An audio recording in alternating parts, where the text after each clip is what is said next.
হামলাটা কিন্তু প্রথম ভারত করেছে।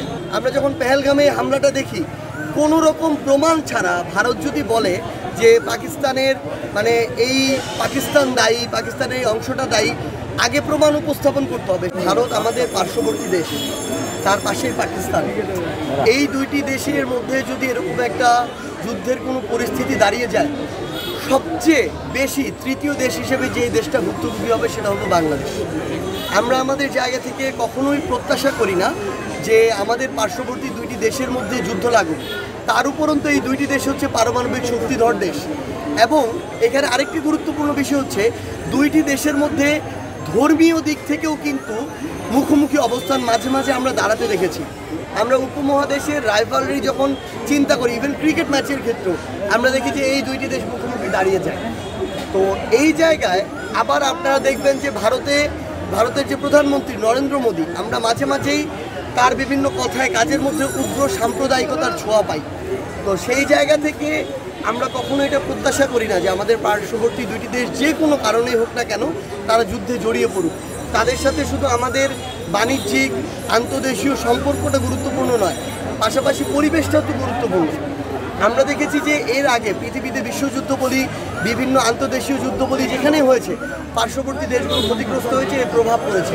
তো আমরা চাই এটি যেন না হয়, তারা তাদের জায়গা থেকে ধর্মীয় উস্কানিকে যেন ব্যবহার না করে। হামলাটা কিন্তু প্রথম ভারত করেছে।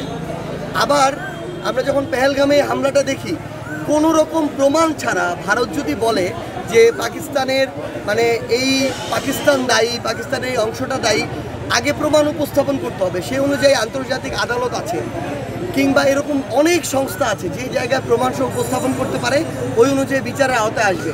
কিন্তু পৃথিবীতে আমরা এরকম অনেক ঘটনা দেখেছি, নিজেরা প্ল্যান করে ঘটিয়ে দেওয়া হয়, এরপরে দায় চাপানো হয়, এমনভাবে ঘটানো হয় যেন ওই দেশ, ওই সংস্থা, ওই গোষ্ঠীর উপর দায় চাপানো যায়। তো এই ঘটনাগুলো ঘটিয়ে যদি এরকম কোনো কিছু চিন্তা করা হয়, অস্থিতিশীল পরিবেশের চিন্তা করা হয়, এটা আমরা কোনোদিন আমাদের জায়গা থেকে সমর্থন করব না। এবং এই ক্ষেত্রে বরং আমরা আমাদের জায়গা থেকে বাংলাদেশের যারা বর্তমানে রাজনৈতিক দলগুলো রয়েছে, বাংলাদেশে ফ্যাসিস্ট বিরোধী যে দলগুলো, আমরা যারা একসাথে অভ্যুত্থানে লড়াই করেছি, তারা যেন এই বিষয়ে জাতীয় ঐক্যটি সবসময় ধরে রাখে। কারণ দেশ যদি থাকে আমরা থাকব, দেশ স্থিতিশীল থাকলে আমরা স্থিতিশীল থাকি। সো দেশ ঠিক থাকা গুরুত্বপূর্ণ। এই জায়গায় এনসিপির পক্ষ থেকে আমাদের আহ্বান থাকবে, আমাদের যে বর্তমানে সক্রিয় যে রাজনৈতিক দলগুলো, আমরা যেন আমাদের জায়গায় এক্ষেত্রে ঐক্যবদ্ধ থাকি। এবং আরেকটি গুরুত্বপূর্ণ বিষয় হচ্ছে, আন্তর্জাতিক অনেক রকমের চক্রান্ত থাকে। কোনো একটা নির্দিষ্ট দেশে যখন ফ্যাসিস্ট সরকার ফ্যাসিজমের চূড়ান্ত পর্যায়ে যায়, তখন তারা এরকম যুদ্ধের মতো বিভিন্ন পরিস্থিতি ঘটানোর তৈরি করার চেষ্টা করে।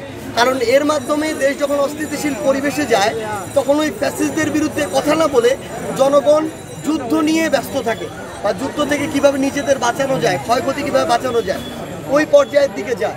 তো আমাদের পার্শ্ববর্তী দুইটি দেশের ক্ষেত্রেই কিন্তু আমরা এই চিত্র দেখছি। দুইটি দেশের যে সরকার রয়েছে, তাদের প্রতি জনগণের কিন্তু এখন আগের মতো আর পজিটিভ ওই যে ধারণা সেটি নেই। সেই জায়গা থেকে এটি তাদেরও কোনো চিন্তা আছে কিনা এটি আমরা জানি না, কিন্তু পরিস্থিতি কিংবা ইকুয়েশন যেই হোক না কেন, আমরা কখনো আমাদের পার্শ্ববর্তী দেশের মধ্যে যুদ্ধ প্রত্যাশা করি না। এবং তাদের এরকম অস্থিতিশীল পরিবেশের বিন্দুমাত্র, তারা এই যে আমরা শুনেছি খাগড়াছড়ি সীমান্তে সম্ভবত যে সেখান থেকে প্রায় 50 ঊর্ধ্ব সেখানকার জেলা প্রশাসক জানিয়েছেন যে গুজরাটের মানুষ, তাদেরকে পুশ করার চেষ্টা করা হয়েছে বাংলাদেশের ভিতরে। এই রকম যে কোনো ধরনের অপচেষ্টাকে বাংলাদেশে সফল হতে দেওয়া যাবে না। এই দায়িত্ব ইন্টারিম সরকারের নিতে হবে। ইন্টারিম সরকারকে আমরা অনেক জায়গায় দেখছি যে তারা গুরুত্বপূর্ণ জায়গাগুলোকে কিন্তু অবহেলা করছে। এই জায়গা অবহেলা করার সুযোগ নেই।